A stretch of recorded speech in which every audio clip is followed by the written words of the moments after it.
Pablo Petri no es solo una leyenda, es la ciudad sumergida más antigua del mundo. Hallaron una antigua ciudad griega sumergida, asentada sobre el lecho marino, calles intactas, edificios en pie, tumbas talladas en la roca, y el agua sobre ella tiene solo 4 metros de profundidad.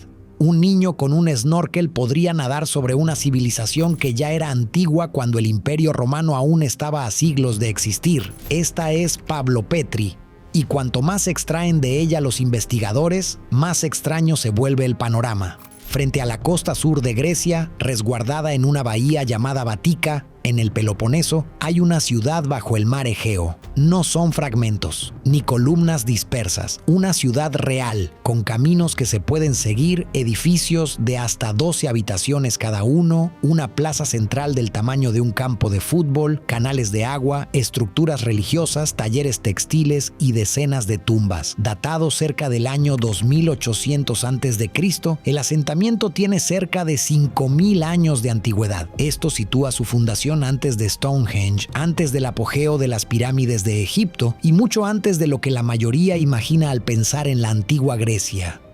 Según la mayoría de las definiciones, esta es la ciudad sumergida más antigua jamás hallada en cualquier parte del planeta. Y allí permaneció prácticamente intacta durante 3000 años antes de que alguien descubriera que estaba ahí. La primera persona en redescubrirla ni siquiera buscaba una ciudad. En 1967, el oceanógrafo británico Nicholas Fleming utilizaba fotografía aérea para estudiar la línea costera cuando divisó algo extraño en el fondo marino, una serie de líneas y formas que no encajaban con formaciones rocosas naturales. Se sumergió. Lo que encontró lo dejó atónito. Al año siguiente, un equipo de Cambridge llegó para cartografiar el sitio. Sus mapas revelaron el trazado de un pueblo prehistórico de unos 300 por 150 metros, un área del tamaño de varias manzanas urbanas, situado en aguas tan poco profundas que uno podría pararse en el fondo con la cabeza sobre la superficie. Los investigadores describieron su estado de conservación como algo casi surrealista, muros aún en pie. El trazado de las calles todavía es legible. Según una estimación, es la única ciudad sumergida del mundo con un trazado urbano completo, legible y cartografiable, lo cual plantea una pregunta incómoda. ¿Cómo es posible que algo tan significativo pasara desapercibido durante 3000 años? La respuesta reside en la forma en que se hundió. Pablo Petri no colapsó en una única catástrofe.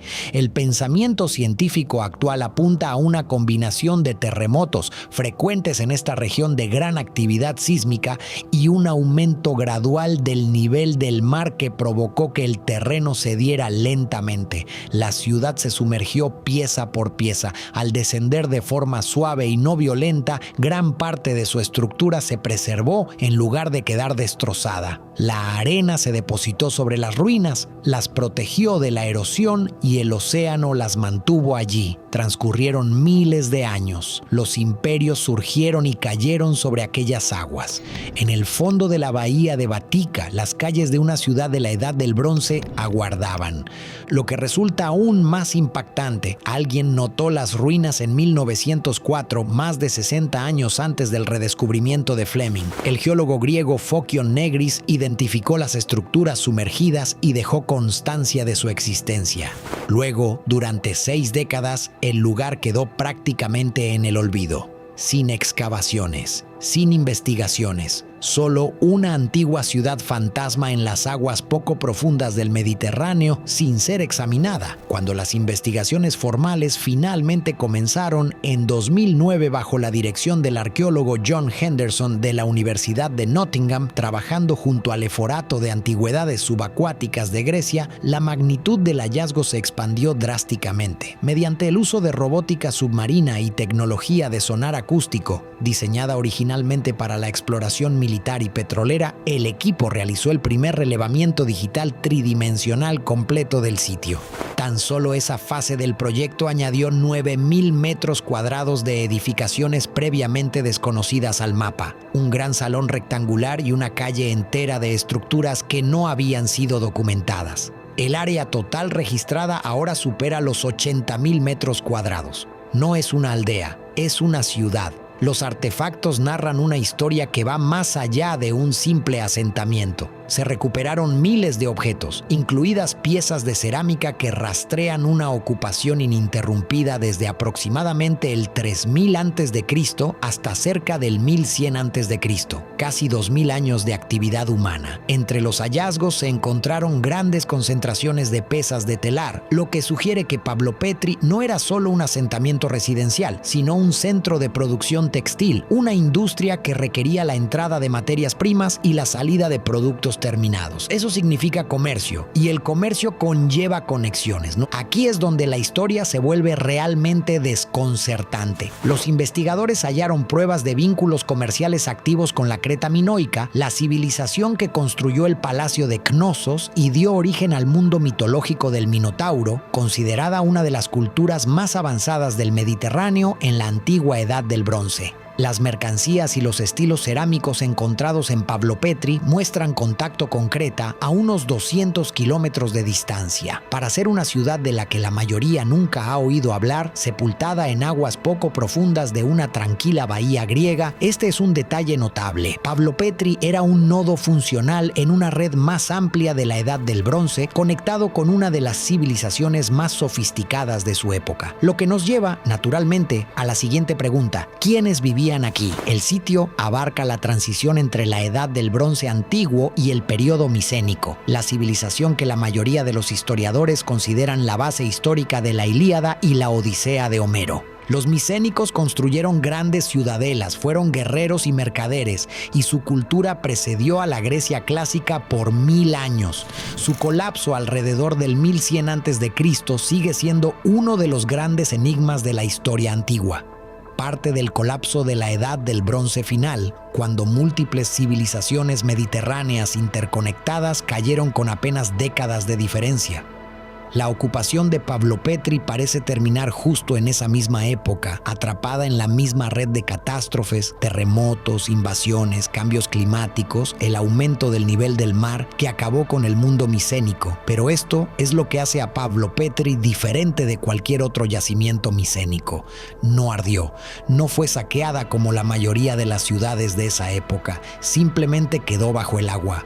Al quedar así, preservó lo que esos otros sitios perdieron: la vida cotidiana. Las divisiones de las habitaciones siguen intactas, calles que aún transcurren por donde lo hacían hace 5000 años. Las tumbas siguen en su lugar. Esto no es un palacio ni una ciudadela construida para reyes, es un pueblo.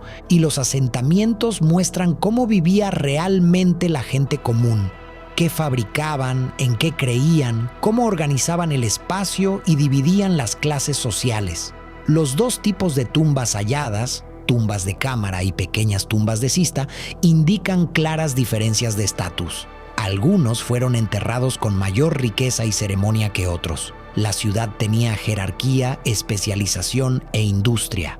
Era, en todo sentido, una civilización. Esto nos devuelve a la pregunta central de todo esto: ¿por qué no la conoce más gente? En términos de importancia cultural, podría decirse que Pavlopetri está a la altura de los sitios que atraen a millones de visitantes cada año.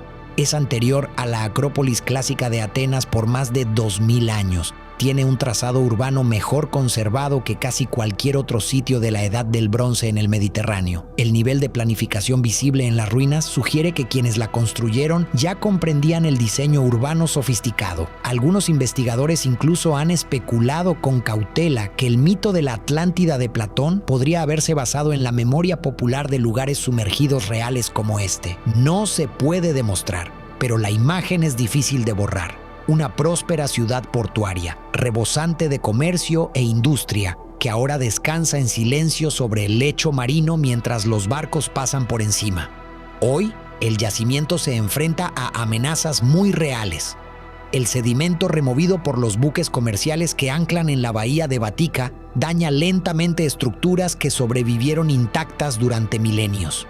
El anclaje ilegal de grandes embarcaciones introduce especies marinas invasoras. Se han documentado saqueos. La voluntad para proteger el sitio por completo ha sido inconsistente, a pesar de su inclusión en la lista World Monuments Watch de la UNESCO en 2016 y de estar clasificado como zona arqueológica submarina protegida desde 1976.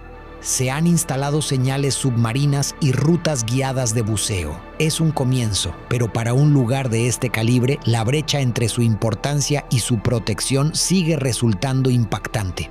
Las visitas guiadas que ahora recorren Pavlo Petri tienen un concepto extraordinario. Es nadar a través del fantasma de una ciudad que ya era antigua antes siquiera de que comenzara la antigua Grecia, tal como la mayoría la entiende. Puedes observar a través de 4 metros de agua cristalina del Mediterráneo y distinguir por dónde pasaban las calles. Flotas sobre edificios donde vivieron familias, donde trabajaron tejedores y donde alguien fue enterrado alguna vez con suficiente ceremonia como para sugerir que era alguien importante. Nada de esto se encuentra detrás de una vitrina. Está allí mismo, en el lecho marino, expuesta al mar y a la lenta labor del tiempo, aguardando para revelar lo que aún no nos ha contado. ¿Qué queda todavía allí abajo, bajo la arena y el sedimento, en las partes que aún no han sido excavadas? Esa pregunta aún no tiene respuesta, pero considerando cuánto aportó el estudio de 2009 a lo que ya se sabía, y dado que los investigadores estiman que menos del 1% del fondo oceánico ha sido explorado adecuadamente en cualquier parte del mundo, la idea de que Pavlo Petri sea la única ciudad de este tipo resulta cada vez más difícil de creer.